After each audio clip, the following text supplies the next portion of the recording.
Vamos falar hoje sobre estrutura das palavras, os morfeminhas, beleza?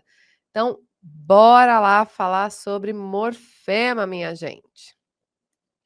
Opa, não passou aqui. Vamos lá. Bom, os morfemas são as menores unidades significativas da língua.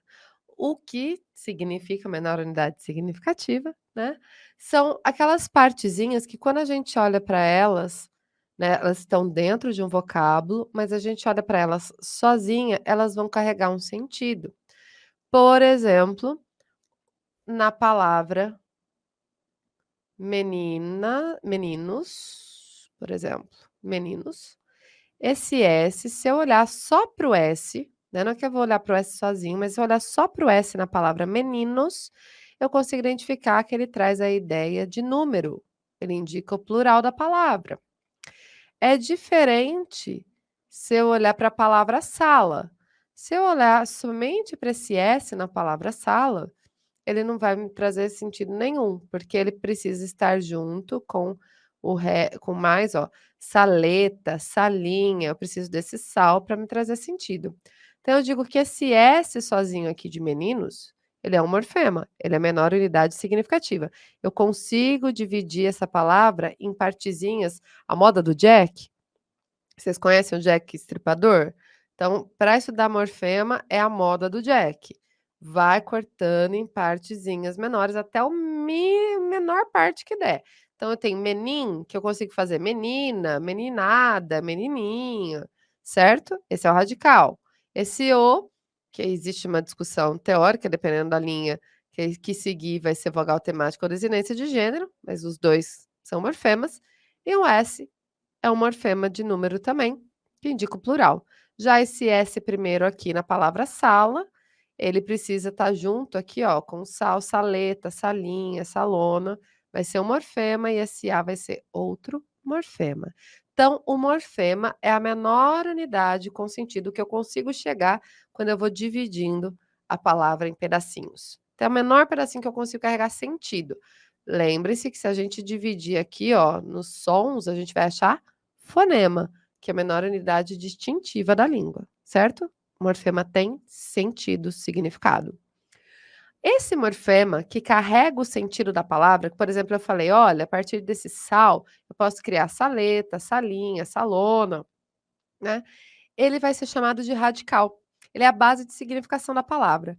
Então, olha só, aqui eu trouxe para vocês a palavra goiaba, certo? Então, quando eu vou dividir essa palavra em partes menores, eu tenho essa parte aqui, ó, goiabe, que a partir dela eu consigo criar outras palavras. Então, eu tenho a fruta goiaba, eu posso ter aquele biscoito que chama goiabinha, bolacha ou biscoito, hein, gente? O goiabinha. Eu posso ter goiabeira, que é o pé que dá goiaba, certo? Então, eu posso ter goiabada, que é a fruta feita da goiaba. Então, essa parte aqui que eu consigo criar outras palavras que pertencem à mesma família, porque eu falo goiabinha, goiaba, goiabeira, goiabada, tá tudo relacionado à fruta goiaba, né?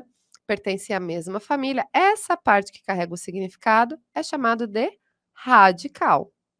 Certo? Essa que carrega o significado que eu consigo dizer que as palavras pertencem à mesma família. São palavras cognatas, tá? Então, e quando a gente fala de pertencer à mesma família, é importante que a gente lembre que elas têm que ter um sentido parecido, né? Porque eu não posso, por exemplo, pegar as palavras canteiro e caneta e achar que esse can aqui é o o radical da mesma palavra, que ela tem o mesmo a mesma origem, canteiro e caneta. Não dá, porque não tem nada a ver, é parte de radical, isso daqui, tá, esse can é parte de um radical, esse daqui é parte de outro, não é porque se repete que é igualzinho que vai ser, palavra cognata, porque tem uma parte que é igual, tá bom? Então a gente tem que ver, ó, goiabinha, goiabada, goiabeira, são palavras goiaba, são palavras que tudo nos remetem à fruta, todas essas palavras nos remetem à fruta goiaba, certo? Por isso que a gente diz que elas são cognatas, que elas pertencem à mesma família, porque elas têm o mesmo radical. Não é porque a cadeia fônica se repete que é o mesmo radical. Então, isso é importante para a gente pensar nessa questão de família. E a alomorfia seria quando a gente tem duas formas para um mesmo significado. Por exemplo, o verbo trazer, né? O verbo trazer, ele tem um radical traz, mas ele é um verbo irregular. Então, esse é o radical do verbo trazer. Ele é um verbo irregular. Em alguns tempos, né, algumas formas verbais, a gente não vai ter o traz. Por exemplo, a gente tem, ó, trouxe. A gente tem uma alteração no radical, mas continua sendo palavra da mesma família. Essa alteração, que não é só no radical, pode ser em outros morfemas também, a gente chama de alomorfia, que é quando a gente tem duas formas para um único significado. Outros morfemas que existem na língua são os afixos, que são os morfemas derivacionais, porque eles estão envolvidos no processo de derivação. É quando a gente vai criar novas palavras na língua. São morfemas que a gente usa, então, para criar novas palavras. Se eu estou criando, né? Esse novas aí já está novas palavras na língua. Está redundante, né, minha gente? Não precisava. Criar palavras na língua, né? Então, quando eu coloco esse morfema antes do radical, ele é chamado de prefixo. Quando eu coloco depois do radical, ele é chamado de sufixo.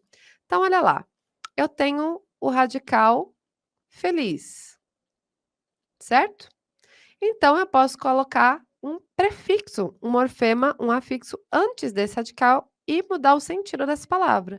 Por exemplo, ó, infeliz, certo?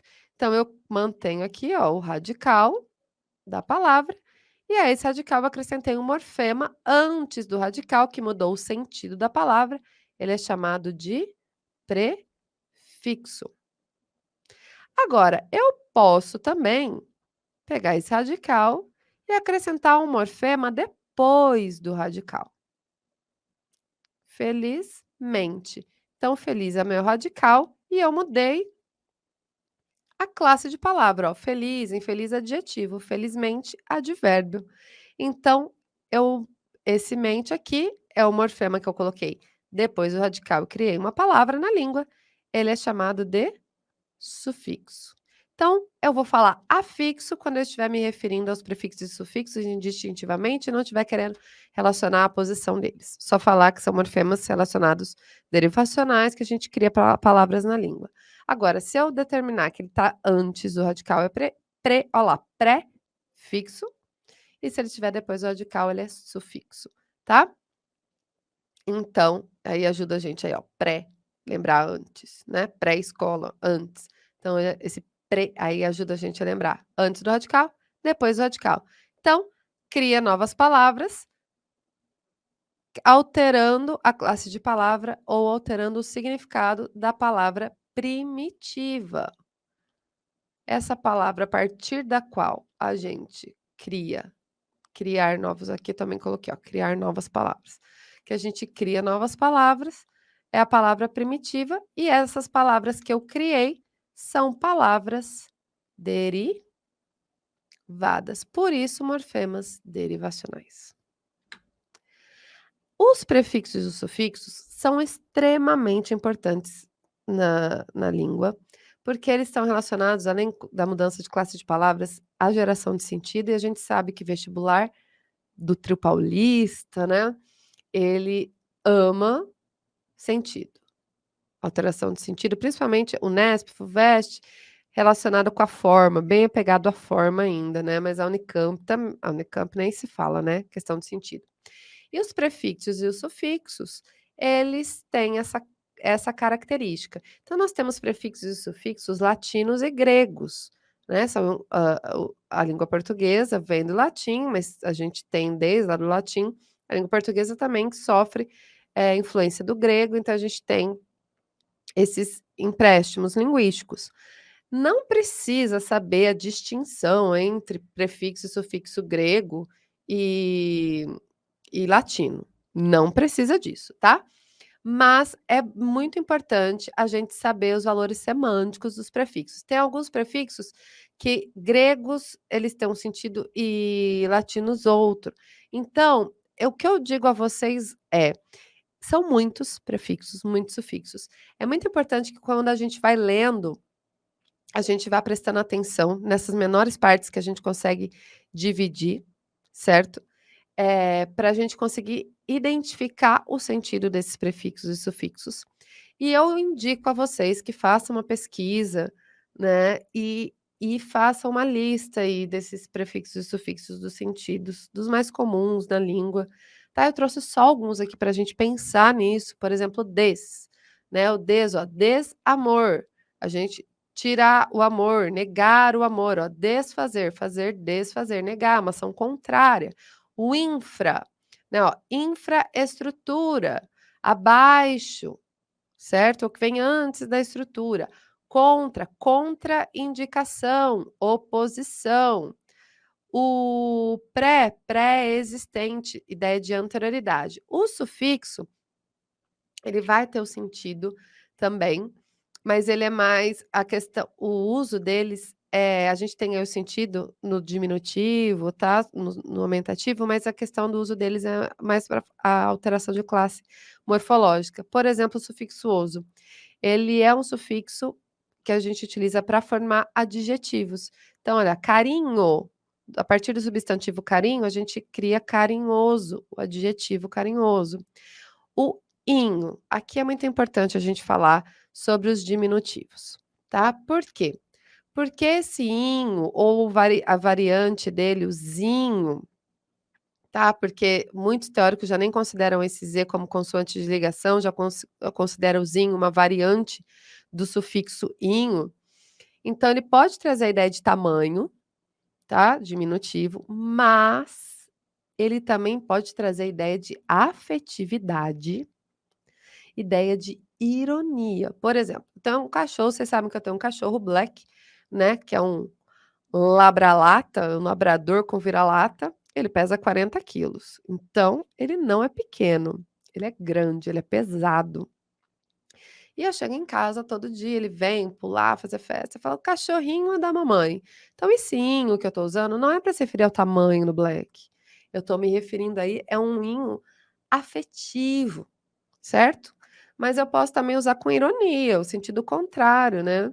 "Nossa, carrinho esse seu que você comprou, hein?". Quer dizer, um carro super esportivo, caro, tal, sentido contrário aí. O NTE é formar adjetivos ou substantivos com a ideia de agente, por exemplo, ó, ouvinte. Então aí eu tenho um substantivo, que pode ser adjetivo também, ouvinte, né, a pessoa ouvinte, pode ser tanto substantivo ou adjetivo, com essa ideia de agente. O ismo, formar substantivos, nomes de religiões, de correntes filosóficas ou literárias, por exemplo, modernismo. A gente tem quando a gente fala nesses prefixos e sufixos, no uso deles, para criar palavras, a gente sempre lembra do Guimarães Rosa. A Unesp, a FUVEST adora, né, são vestibulares que adoram trazer textos Guimarães, e nos textos Guimarães a gente acha muito neologismo, então a gente vai ter esse uso de prefixo e sufixo de uma maneira muito rica. Então, lendo Guimarães é um lugar, os livros do Guimarães, as obras do Guimarães, né, não dá para chamar de livro, é obra, né? As obras do Guimarães são lugares muito ricos para a gente pensar nesses prefixos, nesses sufixos, certo? A vogal temática ela pode ser nominal ou verbal. A função dela nos nomes, né, é ligar o radical às desinências de gênero e número. Então, as vogais temáticas são as vogais átonas, né, aquelas que não assentem, não, aquelas que não têm acento fonológico. A, E e O. Por exemplo, na palavra caneta. Então, esse ó, caneta, ó, sílaba tônica é essa, esse A é átono. Tapete, tapete, P é a sílaba tônica, esse E é átono. Aí eu trouxe aqui para a gente discutir. Cachorro. E esse O aqui é átono. Então vejam, em caneta eu não tenho problema algum em falar que esse A é vogal temática, porque não existe caneto, tá? Não existe. Então esse A com certeza é vogal temática. Ele só existe aqui porque o radical canete, para eu colocar a desinência de número, que é um S, a gente não tem no português sílaba sem vogal. O núcleo da sílaba no português é sempre uma vogal, não tem canetes, né? Então aí eu preciso desse A, canetas. A mesma coisa no tapete, tá? Ligar o tapetes. Agora o cachorro. Vamos lá. Existem teóricos. Isso daqui é para gente saber, é para você saber que existe. Não vai ter uma pergunta na sua prova discutindo isso, mas você pode estudar por um outro livro, né? Ou lá você está na escola, ou acabou de sair, você está na escola, teu professor vai lá e vai falar diferente, você vai falar, nossa, o alívio o professor está errado, né? E não. Existem as duas maneiras de enxergar, tá? Esse O ato no final, existem algumas linhas que vão falar que é vogal temática, tá? Que não, esse O nunca vai ser desinência de gênero. E existem outras linhas que vão falar que esse O, sempre que eu puder opor o O ao A, é desinência de gênero. Então, você vai encontrar tanto gramáticas, apostilas, professores falando que uma palavra como cachorro, como existe cachorra, tá? Então, esse O, quando ele tá quando esse O está em oposição ao A, esse O vai ser desinência de gênero, e quando ele não está em oposição ao, quando não está em oposição à vogal temática, e existem teóricos que vão falar que ele é sempre vogal temática, tá? A gente não vai ter questão no vestibular discutindo isso, a gente pode ter questão no vestibular discutindo gênero, né, dos substantivos. Isso sim, tem questão da Unicamp discutindo gênero, mas não entra na questão específica do morfema, se é vogal temática ou desinência de gênero. Não entra, é só para a gente saber que existe, você vai encontrar em alguns lugares chamando esse O de vogal temática, outros lugares chamando de desinência de gênero, e tá tudo bem. Eu não vou assumir uma posição aqui, tá? Porque apesar de que pro vestibular eu acho mais produtivo pensar como desinência de gênero, tá? E que depois aqui tem a desinência de número, que a gente coloca.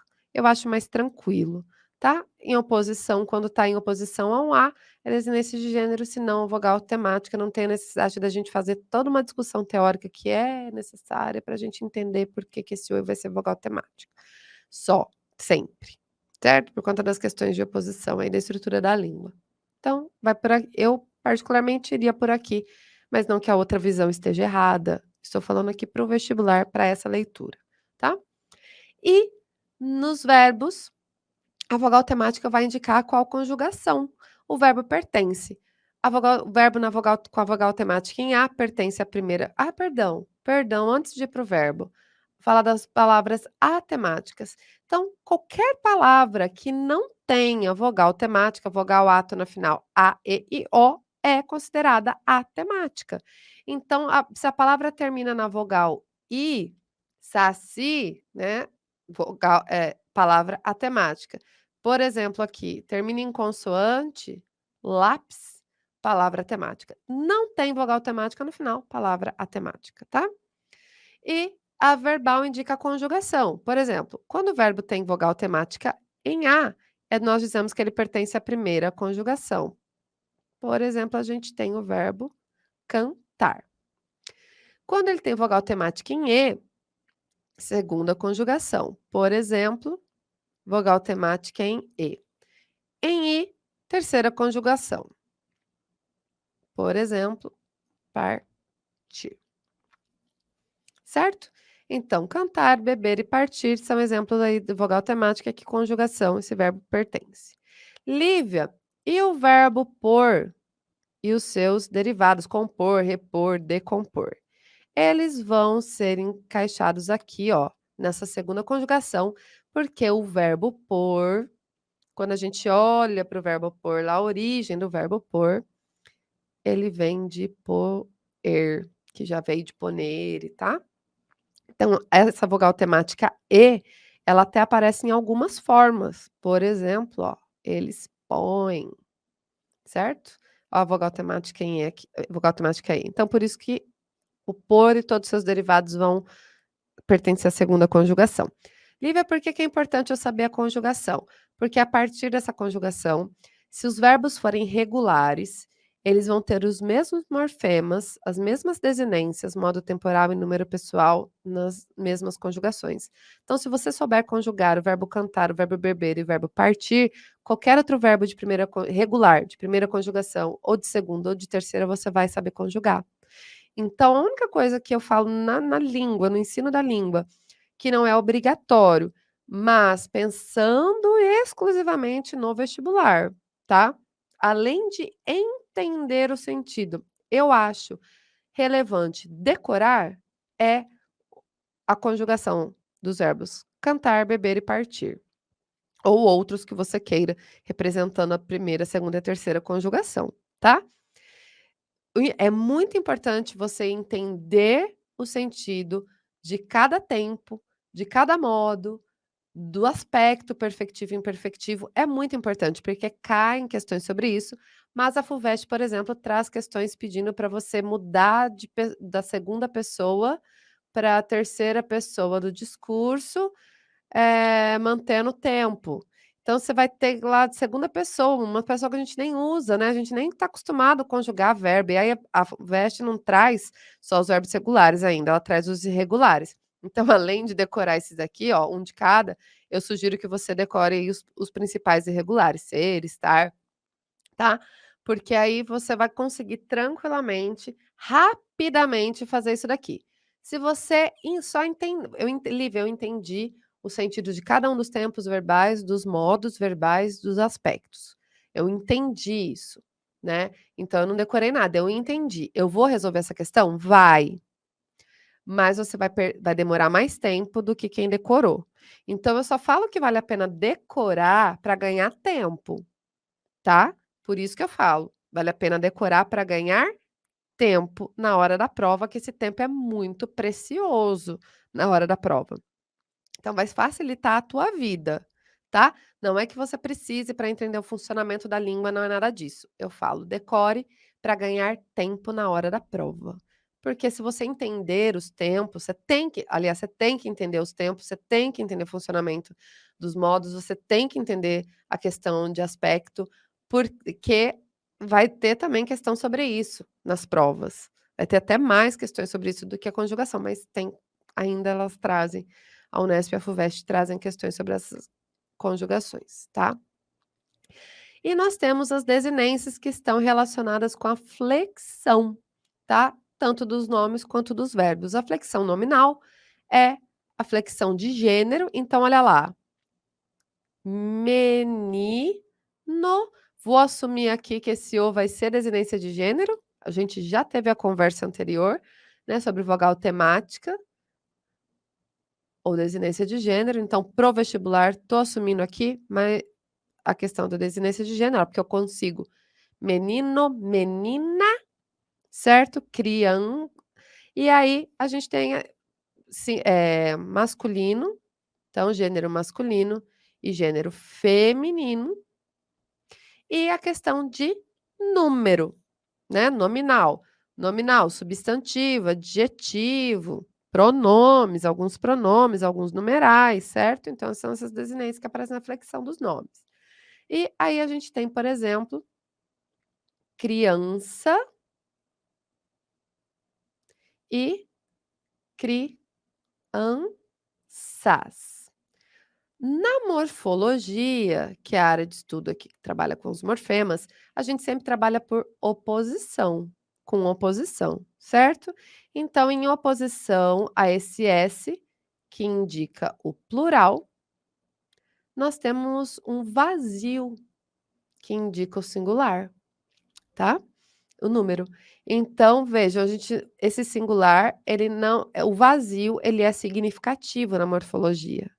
Então, o vazio tem sentido. Na morfologia, não é só na morfologia que o vazio tem sentido, né, vamos filosofar agora.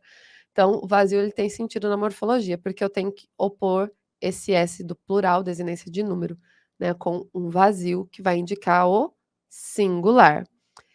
A gente tem esse S de plural aqui, que é o mais comum para a gente fazer o plural dos nomes no português, a gente tem um alomorfe dele, que é o ES. Por exemplo, se a palavra terminar em consoante, cantor, cantores, por exemplo, é um alomorfo, que a gente falou de alomorfia, né, é o mesmo morfema que se realiza de maneira diferente.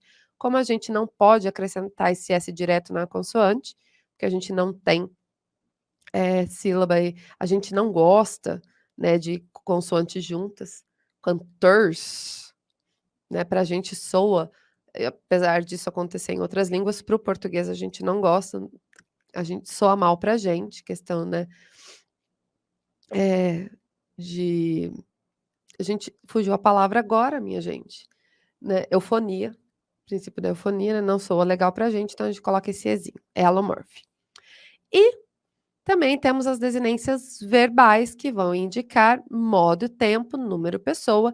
Nós chamamos essas desinências verbais de morfemas cumulativos. Por que cumulativos? Porque o mesmo morfema vai trazer a ideia de modo e tempo, e um único morfema vai trazer a ideia de número e pessoa. Olha lá. Vamos colocar aqui cantávamos. Eu não falei quando eu estava falando da vogal temática, eu vou falar agora, para achar o radical como a gente faz. A gente usa o verbo no infinitivo. Então olha lá, o verbo cantar, a gente coloca no infinitivo. A gente tira a desinência de infinitivo, tira a vogal temática, o que sobrou é o radical, tá? Acho que eu não falei lá na hora que a gente estava falando de vogal temática. Então, aqui, porque eu vou marcar aqui o radical vogal temática para vocês. Então, olha lá, o cante, ó, tá vendo? O mesmo radical aqui, ó. Radical. O A é a vogal temática. E aí nós temos mais duas partes, ó, o vá e o mos. Esse vá, ele é o morfema responsável a nos dizer que modo verbal que está esse verbo, indicativo, imperativo, subjuntivo, e o tempo também. É presente, é pretérito, é futuro, pretérito perfeito, imperfeito, mais que perfeito, a questão do aspecto também vai estar aqui, nesse morfema. Modo temporal, por isso que ele é cumulativo, que ele vai trazer as ideias de modo e tempo. E esse mos, esse último morfema, vai trazer a ideia de número. É singular, é plural e também de pessoa. É primeira pessoa do discurso? É segunda pessoa do discurso? É terceira pessoa do discurso? Então, por meio desse morfema, eu consigo identificar qual número, né, singular ou plural, ou pessoa do discurso essa forma pertence. Então, veja que para a gente conjugar um verbo, a gente tem que pensar aí no radical, na vogal temática, no modo, tempo, número e pessoa, e também no aspecto, que é uma outra forma de flexão, outro elemento, né? O perfectivo e o imperfectivo. Então, eu trouxe aqui para vocês, né, bem organizadinho, as desinências, modo temporal e número pessoal de cada um dos tempos do modo indicativo e subjuntivo. Lívia, que é isso? Meu Deus do céu! Como é que é esse monte de morfema? Calma aí que eu vou te ajudar a usar, tá? Essa tabela. O vazio a gente já viu, né? Que o vazio é significativo na morfologia. Então, se eu tenho o vazio, eu tenho ausência de morfema. Significa, por exemplo, que no presente do indicativo eu não tenho desinência modo temporal. E eu posso não ter a desinência modo temporal, eu posso ter na primeira pessoa, né, a desinência número pessoal, perdão, pode ser vazio, eu posso não ter. Ou, esse tio aqui, ele quer dizer ou. Ou eu tenho o morfema o, como desinência número pessoal, ou eu tenho o morfema i, como número pessoal na primeira pessoa. Então, olha lá, presente. Vamos pegar o verbo cantar, por exemplo. Eu canto. Então, eu sei que, ó, cante é o meu radical, porque eu coloco o verbo no infinitivo, tiro a desinência de infinitivo R, tiro a vogal temática A, sobrou o cante, é o meu radical. Eu canto. Eu sei que esse O aqui, a vogal temática do verbo é o A, né? Então, eu sei que esse O aqui não é desinência modo temporal, porque, ó, não tem desinência modo temporal no presente, tá? Mas eu tenho, olha o O aqui, ó. Eu tenho um O que pode ser desinência número pessoal. Então, eu tenho que o cante é o radical e esse O é a desinência número pessoal. Indica o número é pessoa, primeira pessoa do singular, certo? Agora, Lívia, é a primeira pessoa do plural. Então, continuo no presente, do indicativo, tá? Olha lá. A gente tem canta. Olha o mos aqui, primeira pessoa do plural. Cantamos. Eu tenho o radical, eu tenho a vogal temática, que eu já identifiquei lá no infinitivo, e eu tenho o mos, a desinência número pessoal. Agora eu estou falando da primeira pessoa do plural. Nós cantamos. Então, quando a gente fala, ó, primeira pessoa do singular, a gente está falando do eu, pessoas do discurso. Segunda pessoa do singular, tu. Terceira pessoa do plural. Terceira pessoa do singular. Ele, ela. Primeira do plural, nós. Segunda do plural, vós. Terceira do plural, eles, elas. Lívia, aqui essas desinências são do tu. E se eu usar o você? Na minha região a gente não usa o tu, a gente usa o você. Lembrando que o você, ele se refere à segunda pessoa do discurso, mas ele faz concordância em terceira porque ele é um pronome de tratamento. É a mesma coisa no plural, tá? Então você vai o vocês também vai se referir à segunda pessoa do discurso, mas a conjugação vai ser em terceira pessoa, como se fosse um ele. Então, olha lá. Vamos ver o urá, que é uma desinência bem marcada, né? Átono, cantara, átono, sem acento. É a desinência que a gente tem normalmente no pretérito mais que perfeito. Agora, cantará, tônico, futuro do presente. Certo? Cantaria, futuro do passado, futuro do pretérito. No subjuntivo, se eu cantasse, olha lá, pretérito imperfeito, certo? Se eu cantasse, ó, aí vai ser o zero, ó, cantasse, ó. Can-ta-se. Aqui eu tenho radical, vogal temática, e esse C é a desinência modo temporal. Nesse caso, eu não tenho desinência número pessoal. Eu tenho aqui um vazio, ó. Não tem número pessoal. Se eu cantasse, tá? Então, esses aqui são os morfemas que vocês vão encontrar, que são marcas, ó. O vai, o vê, o ia e o ia são marcas do pretérito imperfeito. São morfemas muito característicos do pretérito imperfeito, tá? Esse irá átono é muito característico do mais que perfeito e esse irá tônico do futuro do presente. Então, o mos é a única desinência que a gente tem aí para indicar a segunda pessoa, primeira pessoa do plural. Então, olha, o S e o STE, ele sempre vai marcar a segunda pessoa do singular. Ó, da segunda pessoa do plural é STEs, tá? Então, o M e o O, tem alguns teóricos que falam que esse M não é desinência, que ele só marca nasalização, mas a gente trouxe aqui como desinência, número pessoal. Beleza? Então, essa é uma tabela para vocês irem conjugando e vocês olhando aqui para ajudar a conjugar e a construir esse paradigma verbal. E nós temos também as desinências de infinitivo, que as pessoas costumam falar que é o nome do verbo, né, ó, por exemplo, cantar. Para achar o radical aí, vogal temática, desinência de infinitivo, beber. Ó, esse R de infinitivo, partir. Vogal temática, o R, desinência de infinitivo. O NDO, desinência de gerúndio.